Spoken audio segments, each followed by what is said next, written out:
자, 오늘 주제는 적정 기술의 이해, 그러니까 지금 시작한 시간으로 이 한 30분 갖고 제가 원하는 만큼의 그동안에 배우고 학습한 것들을 여러분들한테 다 전달할 수 있을지 걱정스러워요.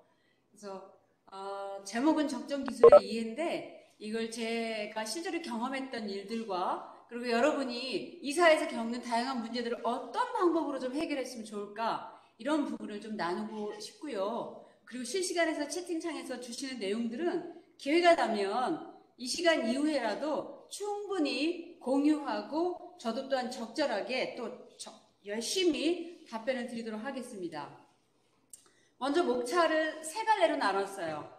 우선 여러분들이 사회 문제에 대한 이해를 명확하게 하셔야 하기 때문에 어떤 사회 문제를 있는가, 어떤 사회 문제를 우리가 해결하고 싶은지 그 부분을 좀 나누고요. 두 번째 세션에서는 과연 적정 기술이 무엇일까?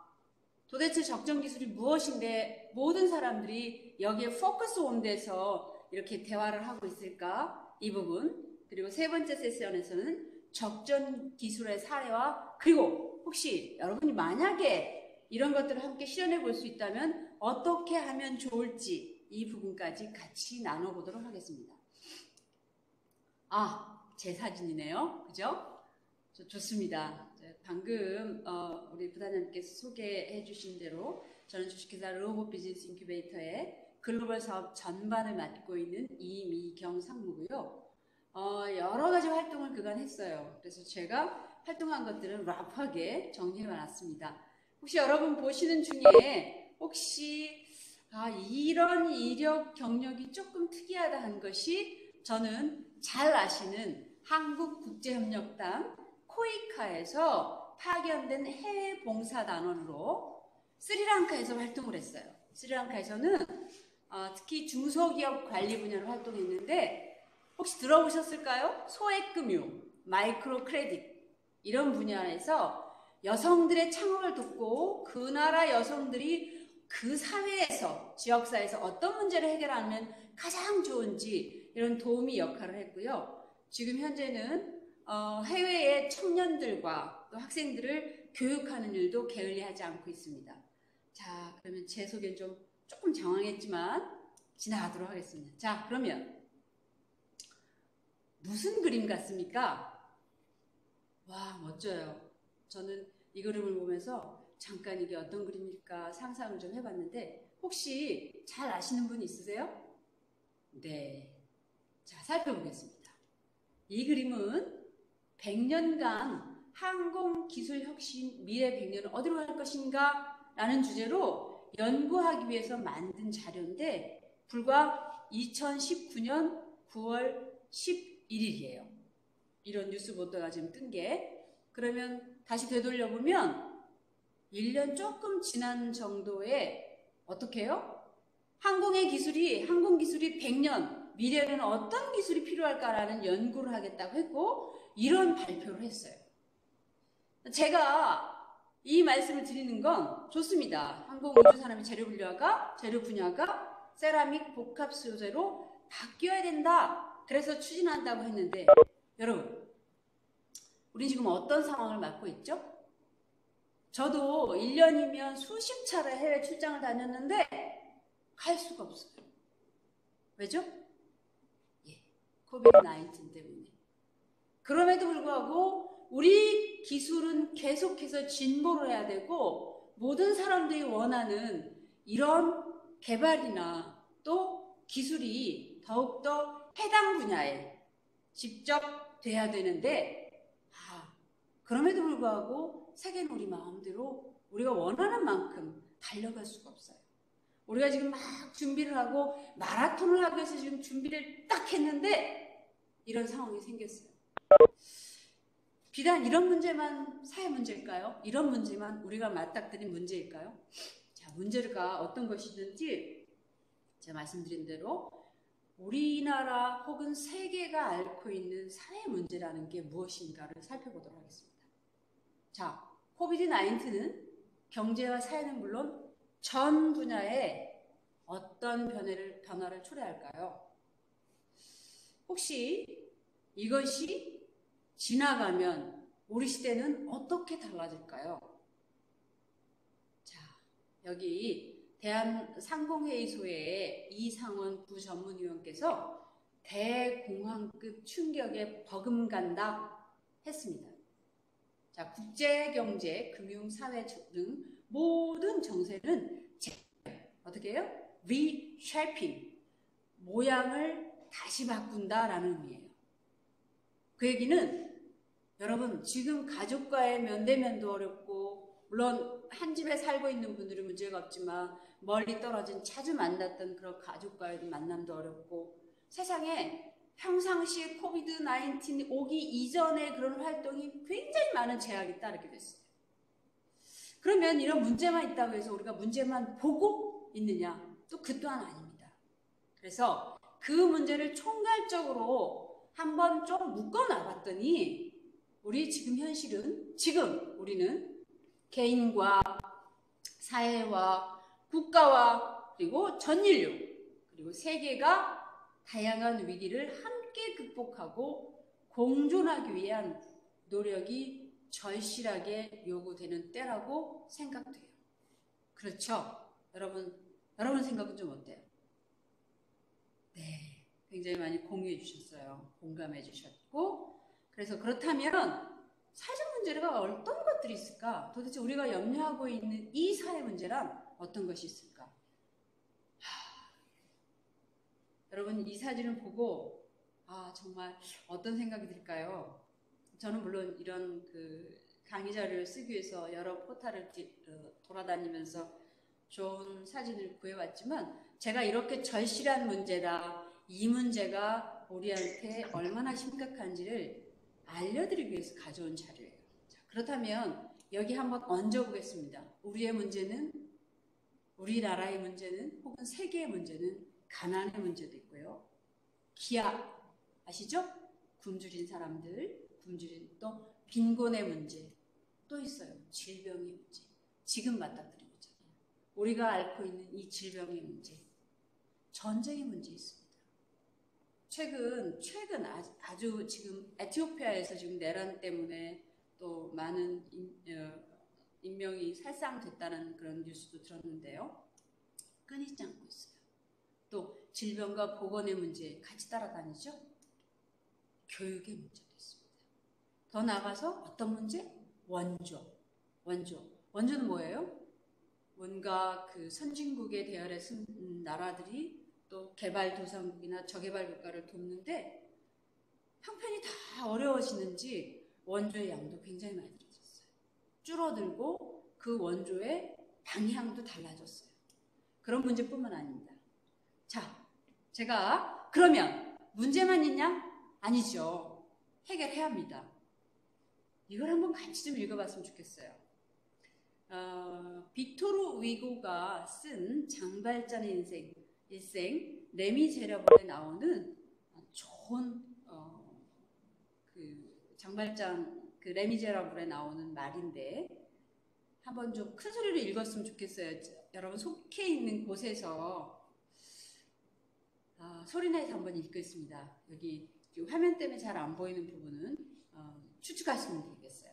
자, 램프를 만든 것은 어둠이었고 나침판을 만들어낸 것은 안개였고 탐험을 하게 만든 것은 배고픔이었다. 어떻습니까, 여러분? 지금 칼라로 표시된 그 부분은 원인 행위예요. 그리고 그 문제를 해결하기 위해서 무언가 만들어냈어요. 자, 어둠이 램프를 만들어냈고 안개가 나침판을 만들었습니다. 그리고 배고픔이 새로운 세계의 탐험과 도전과 그런 것들을 만들어냈어요. 동의하시나요? 그래요.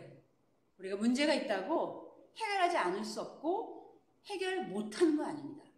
그래서 여러분도 함께 이런 문제, 이보다 더 극한 문제도 해결할 수 있는 그만큼의 능력이 있다고 저는 믿어요.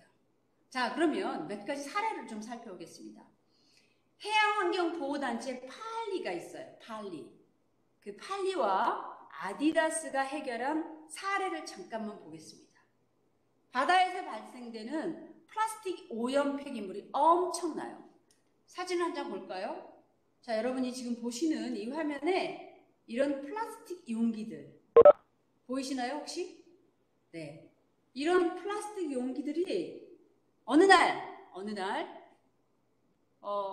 바다에서 살아가고 있는 고래와 또 많은 어종들한테 해를 끼치고 그것이 다시 환경으로 돌아오고 다시 우리들한테 되돌아오는 이런 상황인데 몰디브 해안에서 이런 일들을 만들어냈어요. 자, 이런 생각이 착안이 되었고요. 자, 이 플라스틱 폐자원을 어떻게 활용했는지 보겠습니다. 물론 여기엔 해양보호단체가, 환경보호단체가 기업과 연대한 큰 프로젝트이기 때문에 이 프로젝트가 수월할 수 있었습니다. 어떤 프로젝트로 이었는지 한번 보실까요? 아디다스는 이미 2020년에 재활용 폴리에스터를 자기네 자사 제품을 생산하는데 50% 이상 쓰겠다고 선언했고요. 그리고 2024년에는 전체 100%를 재활용되는 폴리에스터를 사용하겠다고 했습니다. 혹시 이런 신발 보셨을까요? 아디다스 매장에서 현재 판매되고 있어요. 가격이 다소 비싼 것이 조금 무리이긴 한데 너무나 멋진 신발이에요. 자, 혹시 경험하셨는지 모르겠지만 여러분이 지금 사용하고 있는 그리고 바로바로 쓰레기장이나 혹은 폐처리장에 버리고 있는 그 페트병으로 이렇게 비싼 고가의 신발을 만들어낼 수 있는 그 기술이 우리한테 있어요. 비단 해양에서 오염을 일으키고 있는 그것들뿐만 아니라 우리 주변에서 이렇게 찾아내고 발생할 수 있는 환경의 문제를 생각해보고 해결할 수 있는 솔루션을 제공할 수 있다는 거죠. 만들어낼 수 있다는 거죠. 또 보겠습니다. 파타고니아 많이 보셨을 거예요. 이 자켓 요즘 겨울이면 산행을 하시는 분, 산에 다니시는 분이나 아니면 그 걷기 운동 하시는 분들 많이 입는 옷인데요. 자, 파타고니아가 Don't buy this jacket. 그래서 이 자켓 사지 말라고. 왜 그랬죠? 이 자켓 사지 말라요. 자, 옷을 만들수록 환경이 오염되기 때문에 구매하지 말라는 그런 의미로 이 자켓을 Don't buy this jacket 했어요. 왜 그랬을까요? 왜 이런 광고를 했을까요? 물론 파타고니아라는 회사는 이 광고를 통해서 더 많은 고객들을 확보하는 어떤 창구가 되기도 했어요. 자, 이 옷은 친환경적이고 견고한 퀄리티를 갖고는 있지만 재킷 한 장을 만들기 위해서 135리터의 물이 소비되며 완성품 3분의 2만큼이 쓰레기로 남는다는 거예요. 어렵죠? 그래서 이 재킷은 제품 가격보다 큰 환경 비용을 유발하고 그러니까 꼭 필요하지 않는다면 이 옷을 새로 구매하지 말아주세요 라고 했어요. 이해되시나요? 옷을 한 장 만들기 위해서는 혹시 이만큼의 쓰레기가 만들어진다는 걸 여러분 혹시 상상이나 하셨을까요?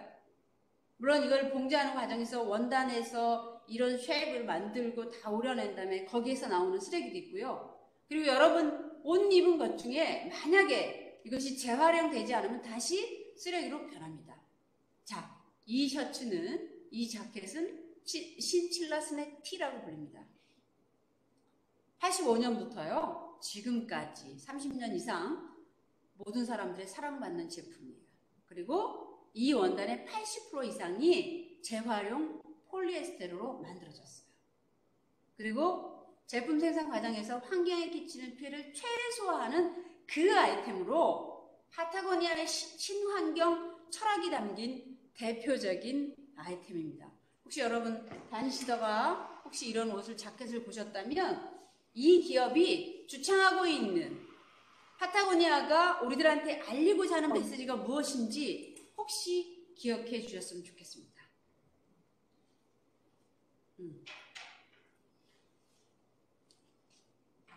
네. 자, 파타고니아를 조금만 더 살펴보겠습니다. 이 상표 브랜드 보셨죠? 예, 많이 보셨을 거예요. 그리고 파타고니아는 지속 가능한 경영 전략이 있습니다. 뭐요? 의류업체 이색 캠페인이 있습니다. 멸종을. 빠른 길보다 지구와 함께 가는 길을 택했던 이 파타고니아는 어떤 정신이 숨겨있나 좀 더 보겠습니다. 해마다 매출액이 1%를 환경단체에 기부해요. 그리고 전체 직원 20% 이상이 후원금위원회를 만들었습니다. 그게 무려 60개나 돼요. 그리고 1000개 이상의 풀뿌리 환경단체를 지원하고 있습니다. 통상 기업이 하지 않는 일을 이 기업은 오래전부터 했어요. 그래서 조직원 주도의 후원 프로세스 통해 조직의 사명을 내재화하고, 그리고 사내 임팩트 투자 펀드를 통해서 사내 안에 있는 소셜 벤처 생태계를 활성화하고 있어요. 그러니까 기업에서 기업 내에 있는 펀드를 조성을 해서 다른 기업을 돕는 일을 하고 있죠. 그리고 식품 사업이나 다른 것들을 진출했습니다. 아까는 플라스틱 재활용 사업만 했지만 지금은 연안 지역에서 채굴되고 또 잡을 수 있는 연어나 그리고 유포 이런 것들을 또 재생해서, 말하자면 유가공, 유기농업도 할 수 있는 다양한 산업 전반에 자기들의 철학을 심고 있어요. 다른 길로 가지 않고 지구하고 함께 천천히 가겠다라는 이 회사의 의지나 미션을 기억해 주시기 바랍니다. 이제 본격적으로 적정 기술이 무엇인지 또 살펴보도록 하겠습니다. 아까 사회 문제를 해결하는 것, 사회 문제가 무엇이고 우리가 해결해야 할 문제들은 무엇인지 그 사례를 2가지를 봤고요. 그러면 여러분 지금 이 시간에 여러분 지금 지역에서 발생하고 있는 여러 가지 문제, 그리고 우리 사회가 앓고 있는 그 문제를 해결하기 위해서 적정 기술이 어떻게 쓰이나 한번 살펴보도록 하겠습니다. 적정 기술은 1973년도에 슈머 박사님이 작은 것이 아름답다, 그런 주제로 글을 썼고요. 거기에 중간 기술이라는 것으로 소개했어요. 자, 중간 기술이라 하면 첨단 기술과 토속 기술의 중간에 위치한다, 그런 의미입니다. 그리고 그것이 사용되는 현지 사람들이 누가 직접적인 필요를 채우는 기술이어야 합니다. 그리고 반드시 지역에서 생산되는 재료를 기반으로 해서 값싸게 쓸 수 있어야 합니다. 그리고 전문가가 아니더라도 손쉽게 활용될 수 있는 기술을 뜻합니다. 이 의미는 물론 첨단을 가기 때문에 굉장히 좋은 양질의 어떤 것들을 재료를 써서 혹여 첨단을 가는 기술과 접목해서 한꺼번에 많은 일을 만들 수가 있어요. 그러나 그것들은 지속 가능하게 지역 간의 사회 문제나 지역 문제를 해결하는데 문제가 있어요. 사실 우리가 이 세상 살면서 그런 문제를 많이 맞닥뜨렸어요. 그러니까 지금은 아니야, 그렇게 하지 말고 그렇게 어려운 기술, 그렇게 좋은 거 가져가지 마. 중간 정도의 기술만 있으면 돼. 다만 이것을 손쉽게 누군가가 쓸 수 있고 활용할 수 있으면 좋아 라는 기술로 이해해 주셨으면 좋겠어요. 이해가 되셨나요? 자, 그러면 이것들은 궁극적으로 어떤 역할을 할까? 가장 큰 문제는요, 자, 사람들이 살면서 태어나서 똑같은 것들을 같이 못 누리고 살아요. 여러분이 알고 있는 개발도상국에서는요, 아직도 제가 아까 먼저 사회 문제를 제시했을 때 보셨죠? 빈곤과 환경과 보건과 건강과 질병의 문제로 고통받고 있어요. 그러면 그런 다양한 문제에 대한 이해와 그리고 개발도상국 지역의 문화와 정치와 환경적인 문제를 먼저 고려하고, 그리고 이런 문제를 해결하려고 보니 주로 비영리 섹터의 NGO나 영리기업 및 사회적 기업, 그리고 소셜벤처, 그리고 정부가 발행하는 공공정책의 일환으로 이 문제들을 해결하고 있어요. 그래서 궁극적으로는 우리가 적용이 가능한 기술 중심의 아이템으로 제한하고 그럴 수밖에 없어요. 왜냐하면 말씀드렸잖아요. 그죠? 이런 걸 다 고려해야 되니 첨단에 그것을 갖다가 놓을 수가 없는 거예요. 그리고 이런 결과를 통해서 개도국의 빈곤 문제를 해결하고, 그렇다니 그러고 보니까 이것들이 삶의 질의 향상과 빈곤 퇴치 문제로 귀결된다는 것이죠. 재밌을 것 같지 않습니까? 여러분 지금 어느 지역에 살고 계세요? 그 지역 안에서 혹시 어떤 문제가 있을까? 좀 생각해 보신 적이 있나요? 그리고 지금 당장은 내가 해결하지 않아도 좋습니다. 언젠가는 이 문제를 해결할 수 있다는 생각을 가지시고 문제로 이해하시고 받아들이고 뭔가 솔루션을 찾아가는 그런 이해의 시간들이 됐으면 좋겠습니다. 그렇다면 적정기술을 너무 문해적인 학문적인 배경이 아니라 조금 더 이해하기 쉽게 그것들을 기술해 놓은 분이 있어요. 한번 좀 볼까요? 적정기술은 기술이 아닌 인간의 진보에 가치를 두는 과학기술을 총칭한다. 어때요? 어렵지 않죠? 기술만이 아니란 얘기예요. 그리고 우리는 기술에 둘러싸인 삶을 살아가고 있는데 그러나 아직도 기술의 혜택을 받지 못하는 사람들이 많이 있습니다. 공감하시죠? 그래서 적정기술은 최첨단이 아니더라도 사용자에게 적합하고 반드시 필요한 기술을 의미한다고 합니다. 그리고 이것들은 기본적인 인간의 삶을 좀 더 풍요롭게 그렇게 살아갈 수 있도록 하는 원동력을 제공하는 것으로 이해하시면 될 것 같습니다. 그러니 아까 지금 적정기술에 대해서 장표 3장으로 쭉 설명을 해드렸는데 그렇게 어려울 것 같지 않아요. 정말 어려울 것 같지 않아요. 제가 이제 경험한 사례들을 통해서 얼마나 이게 어렵지 않은가를 또 보여드릴 기회가 있을 것 같습니다. 속도를 빨리 좀 내야겠습니다. 자, 제가 그림 2장을 가져왔어요. 너무너무 큰 그림이에요. 자, 설명이 되셨죠? 바오밥 나무랍니다. 바오밥 나무. 우리 동화책에 나왔던 바오밥 나무인데 이 바오밥 나무는 높이가 20m. 상상해 보세요. 둘레는 10m. 그리고 무려 4,000년을 산답니다. 아우과에 속하는데 아프리카의 건기와 오기가 명확한 그 지역에서 자라나고 있고요. 특히 마다가스카르 섬에 많이 있대요. 굉장히 희귀한 식물이고 열매가 여기 맺혀지는 건 그건 슈퍼푸드랍니다. 근데 아프리카에서는 생명의 나무로 신성시되는 이 바오밥 나무가 어느 날 그 바오밥 나무를 잘 키우고 마을에 성장한 달달한 바오밥 나무들이 많이 있었는데 어느 날 이상한 현상이 생겼어요. 우물에 물이 말라갔고요. 마실 물을 구하기가 어려웠고 또 휴식 공간이나 나무 그늘이 사라져버렸어요.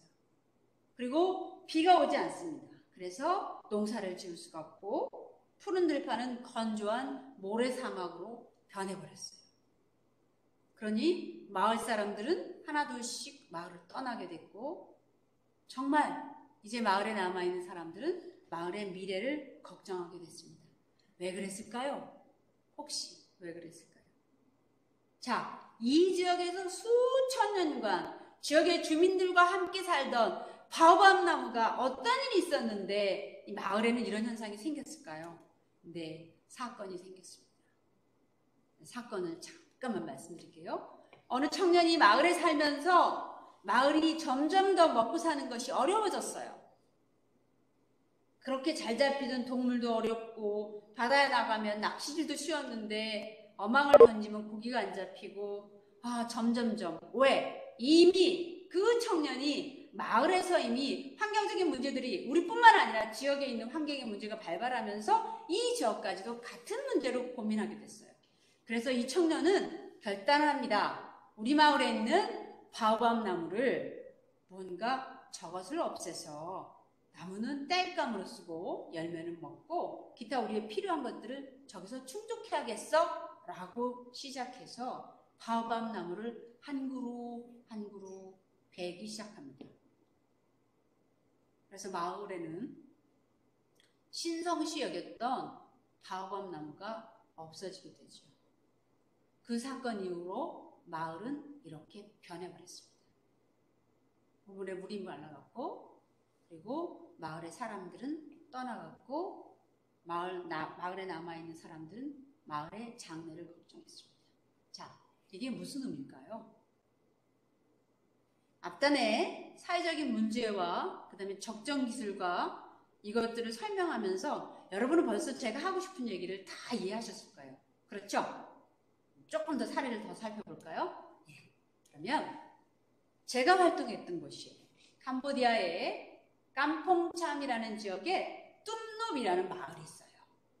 그 마을의 학생들은 교실이 없어서 바닥에 엎드려서 공부도 하고, 물론 이때는 그 방과 후의 활동이라 조금 자유로운 곳이었어요. 자유로운 활동이었는데 이렇게 자연과 함께하는 이 친구들이 부럽기도 하지만 그렇지만 이런 시설이 만들어졌습니다.